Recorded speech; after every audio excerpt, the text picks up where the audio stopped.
Nah, yang terakhir adalah ikatan logam. Elektron dari atom yang tadi tidak begitu elektronegatif ya, tidak. Kalau kita lihat di sini kan bedanya dengan yang membentuk energi ionik kan, dia sangat senang kalau elektronnya hilang. Ya. Kalau ini yang hijau-hijau ini, ya tidak begitu senang, tidak begitu suka membuang elektron ya. Ya di share saja lah, dipakai komunal bersama. Tengah-tengah antara logam dan non logam. Ya. Jadi elektronnya dilepas juga nggak dilepas, diikat juga nggak diikat, gitu ya. Kira-kiranya seperti itu. Ya. Maka ya dia dibiarkan aja bebas bergerak kemana-mana. Ya. Nah, ini menjadi milik bersama. Elektron ini bisa mengalir kemana dia suka, serah. Ya, asal tidak meninggalkan logamnya. Ya. Bebas, ini dipakai menjadi milik bersama. Ini bukan milik ini, ya. Ini bisa jadi dari sini, karena dia bisa bergerak bebas kemana-mana, membentuk sebuah lautan, ya, seolah ini menjadi lautan elektron, di mana di situ di antaranya ada pulau-pulau ion positif yang disatukan dalam lautan elektron valens. Okay. Elektron-elektron ini tidak terikat pada salah satu atom, melainkan bebas bergerak. Nah, karena bebas bergerak ini, maka logam bagaimana? Konduktor bisa menghantarkan listrik maupun panas. Ya. Nah, elektronnya bebas bergerak. Ini membentuk ikatan logam. Sama seperti kovalen terkait tentang berapa banyak elektron yang di-share. Kekuatannya menjadi sangat bervariasi. Ikatan logam pada air raksa misalnya ya, adalah yang paling lemah. 62. Titik lainnya minus 39. Jadi di suhu ruang dia berbentuk cairan. Sedangkan ikatan logam pada tungsten wolfram yang kita pakai untuk lampu pijar ya, adalah yang paling kuat. Sehingga dia meleleh pada suhu yang sangat tinggi, 3414 derajat Celcius. Oke. Terkait kekuatan dari ikatan logam. Nah, mengapa material dengan ikatan logam tadi bersifat konduktor listrik dan panas? Sudah terjawab tadi ya? Bisa ya, bisa dipahami ya. Elektronnya memang bebas bergerak. Mengapa material dengan ikatan kovalen umumnya bersifat insulator listrik maupun panas? Tadi karena dipakai untuk ikatan, full dipakai untuk ikatan. Ya. Sedangkan untuk ionik bersifat konduktor atau insulator. Nah, tadi tergantung kondisinya. Dalam bentuk padatan umumnya bersifat insulator. Dalam bentuk lelehan atau cairan atau larutan bersifat konduktor. Oke. Sejauh ini ada pertanyaan?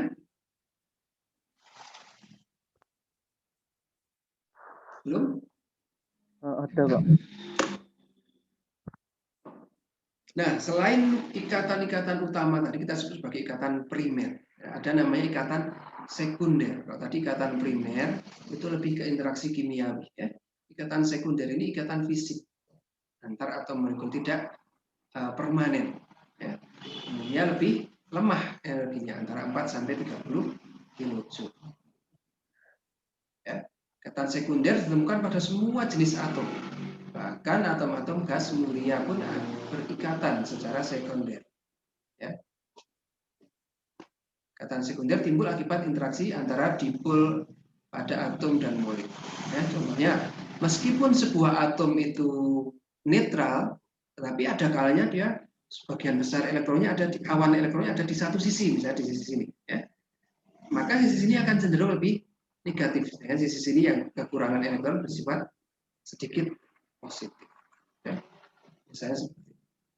Nah, ini berdekatan dengan atom lain yang netral. Ya. Maka atom yang netral ini akan bergeser, elektronnya akan terdorong ke arah sana, jadi atomnya akan tertarik ke arah sebaliknya. Maka ini menjadi seperti ini ya. Induksi dipol yang tidak permanen. Ya. Mungkin 1 detik berikutnya atau 1 nanodetik setelahnya berubah lagi posisinya, sudah tidak seperti itu. Ya. Kita sebut sebagai ikatan van der Waals. Ya. Interaksi antara dipol-dipol sesaat. Memang dia tidak ada dipol, ya, netral. Most of the time, jadi pada saat-saat tertentu dia memiliki dipol. Nah, di sisi lain ada ikatan dipol yang permanen, contohnya molekul HCl.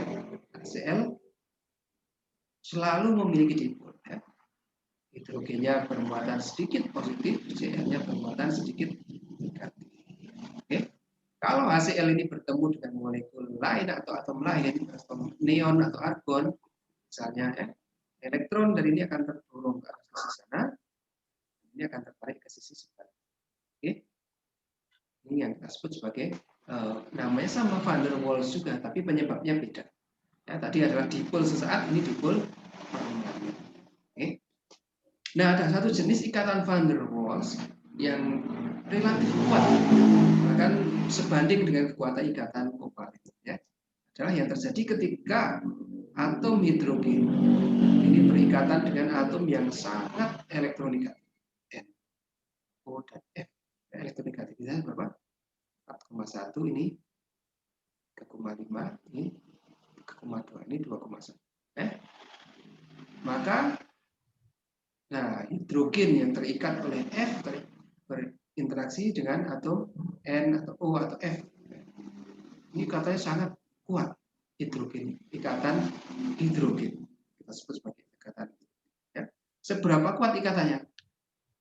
Nah, bisa tercermin di sini contohnya, ya. Jadi kalau van der Waals biasa kira-kira kecil energinya 7,7, 11, 18, 31, dan kita lihat ini. Mendidihnya di berapa? Minus 100, minus 182, minus 158, minus 149. Tapi kita lihat di dipol yang ada ikatan hidrogen. Ya. Jauh, ya. Air mendidihnya di melelehnya di 0 derajat. Amonia di minus 78, hidrogen fluorida di minus 83. Bandingkan dengan yang sini, CH2 atau CH4 atau krypton atau argon. Ya. Nah, justru ikatan sekunder ini yang lebih banyak kepake atau bermanfaat, yang lebih menarik. Kalau ikatan primer kan begitu terikat ya sudah. Kalau mau dilepas ya ini artinya rusak bahannya. Ya. Tapi karena ikatan sekunder dia sifatnya fisik, sementara, ya, bisa melekat, bisa terlepas lagi, melekat, terlepas lagi. Maka ini menemukan aplikasi-aplikasi yang sangat unik misalnya. Ini contohnya dipakai dalam lem, ya, perekat lem dan deterjen. Velcro, ya, udah punya tas atau apa, sepatu, ya, yang satu bentuknya seperti rambut, ya, halus, yang satu bentuknya kasar. Ya. Kenapa dia bisa menempel? Cukup erat, ya, dan dia juga bisa dilepaskan dengan cukup mudah. Jadi karena interaksinya sekunder, ya, bukan ikatan primer. Kalau primer ya begitu nempel dia tidak akan bisa dilepas lagi. Oke. Ini dipakai ikatan sekunder ini dipakai pada berbagai aplikasi, lem dan perekat, deterjen, emulsifier, surfaktan, desikan, dan sebagainya. Oke. Nah, ini juga di pembuka bab tadi, ya, ada cicak tadi. Nah, bagaimana kaki cicak, tangan cicak itu bisa menempel di dinding? Kira-kira ikatannya primer atau sekunder? Sekunder. Kalau primer artinya cicaknya nepak ke dinding tidak bisa melepasnya lagi karena terikat secara permanen. Ya. Ini ikatan sekunder. Ya, meskipun selemah ikatannya, akan tetapi kalau saking banyaknya yang berikatan sekunder, ini bisa menjadi kuat. Jadi meskipun tergolong ikatan lemah, ikatan sekunder ini memainkan peran yang sangat vital pada fenomena alam dan produk yang kita pakai sehari-hari. Kita di lem, perekat, surfaktan, dan sebagainya. Kaki cicak dapat menempel pada hampir seluruh permukaan. Ya. Seperti pada permukaan materi adalah adanya interaksi van der Waals. Kita lihat van der Waals kan kecil sekali energinya, ya. Mana? van der Waals. Nih, ya, interaksinya akibat seperti ini, dipol atau ini dipol permanen. Oke. Meskipun lemah, tapi jika terdapat pada jumlah banyak akan menghasilkan gaya lekat yang secara kolektif yang cukup kuat. Ini kaki cicak kalau kita lihat di sini diperbesar, kejadian ya. Garis dua garis ini ya. Garis masing-masing garis ini kalau kita lihat jadinya nggak ada seperti rambut kecil ya. Ujungnya rambut ini kalau kita lihat jadi terbesar. Ujungnya dari rambut kecil-kecil itu ada banyak sekali seperti tentakel ya. Masing-masing ini bisa menempel ke permukaan. Oke. Mukanya bagaimana? Ya, yang menempel berapa? Oke. Cukup mudah untuk melekat dan juga mudah untuk dilepas. Oke. Ini menjadi sangat bermanfaat bagi cicak dan hewan-hewan sejenisnya untuk bisa bermanuver menempel di dinding meskipun melawan gaya gravitasi. Ya. Sebenarnya tadi sudah. Oke, tadi secara ideal ya bahwa ikatan sebuah material itu ionik atau metalik atau van der Waals atau kovalen ya. Kan tetapi kenyataannya tidak seperti itu ya. Klasifikasi tadi hanya untuk memudahkan kita aja. Ionik, kovalen, logam, sekunder ini memudahkan kita dalam memahami fenomena ikatan dan sifatnya ya. Kenyataannya adalah bisa kombinasi, tidak 100% ionik atau 100% kovalen. Yang kovalen pun ada sifat ioniknya, ya. Yang ionik pun ada sifat logamnya, misalnya. Ya. Maka kenyataannya ikatan antar atom lebih sering adalah kombinasi lebih dari satu jenis ikatan yang kita sebut sebagai mix bonding. Oke, contohnya di sini kovalen, misalnya karbon, ya. Karbon atau silikon. Silikon dengan silikon kovalen ya.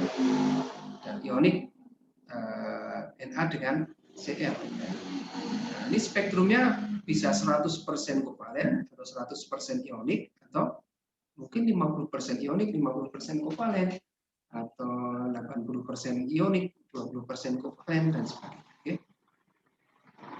Nah, contohnya sini yang lebih mendekati dengan ikatan lebih besar porsinya di kovalen ini kita sebut sebagai semikonduktor ya. Dan yang lebih besar porsinya di ionik kita sebut sebagai kelas keramik. Maka kita bisa tentukan seberapa persen ionik sih contohnya di sini ya antara sumbu kovalen ionik ini kita bisa tentukan persentase ikatan. Ya. Pada ikatan kovalen atau ionik misalnya selalu ada sifat kovalen pada atom-atom yang berikatan ionik. Demikian juga ada sifat-sifat ionik pada atom-atom yang berikatan kovalen. Ya.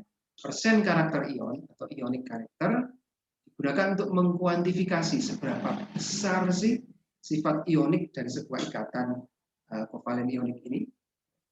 Nah, digunakan formula persen IC 1 dikurangi E berpangkat berapa?